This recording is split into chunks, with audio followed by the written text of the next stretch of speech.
up, my friends? It's Ray back here with a quick little video tutorial on how to catch the brand new Galar forms of Articuno, Zapdos, and Moltres in the new Pokemon Sword and Shield Crown Tundra DLC. I've been playing this latest Sword and Shield DLC for the past few days now, and I have to say that it is absolutely incredible. I really enjoyed the Isle of Armor, but Crown Tundra is the one we've been waiting for. Not only is there a huge new area to explore with strong Pokemon roaming around, but it also brings many Pokemon back to the games, particularly legendaries. There's a lot of them this time around, like the awesome Galar forms of Articuno, Zapdos, and Moltres. So, how do you catch them? Well, not too far into arriving in Crown Tundra, you can venture all the way down to the Dyna tree at the bottom of the map. Once you get close to that tree, a cutscene will occur with the legendary birds duking it out, and eventually they'll all scramble across the map. Articuno will stay in the Crown Tundra, Zapdos will venture off to the wild area, and Moltres will fly off to the Isle of Armor. We'll do these in the order that I caught them, starting with Articuno. To find Articuno, take a flying taxi or venture north to the snow slide slope just outside of the town. Once you enter, you'll hear a cry from Articuno and most likely see it flying from above. Chase Articuno up the mountain and it will eventually stop about halfway up the slope and either clone itself or jump right into the battle. If it does clone itself and you fail to find the right one and it flies away, fear not, because you can just take the flying taxi back to Snow Slide Slope and just start the process over. Be ready for this battle as Articuno is level 70 and a psychic flying type this time around. It puts up a decent fight, so be sure to bring with you some strong Pokemon, stack up on Pokeballs, and bring a bunch of items.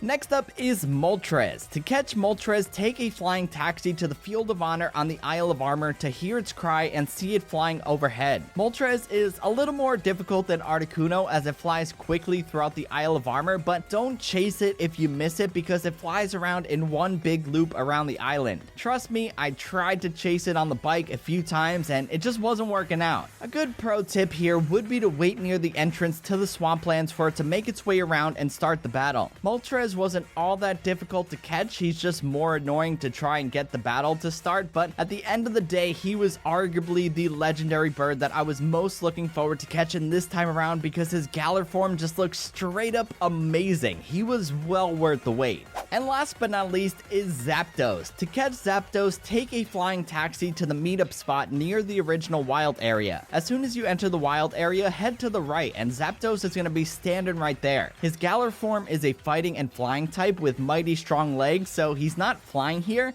but rather running, so you'll have to chase him around until he eventually slows down and turns at you to start the battle. Zapdos was arguably the toughest of the bunch for me to capture as he just continuously broke out of every single Pokeball that I tossed at him. I've been very careful not to KO any of these birds, so after paralyzing them and lowering their health, I just tossed Pokeballs, Ultra Balls, Great Balls, whatever it is, hoping for the best. The battle with Zapdos literally came down to the wire with only one Pokemon left before he finally got caught, so like I said before, be prepared because these legendary birds do put up a fight.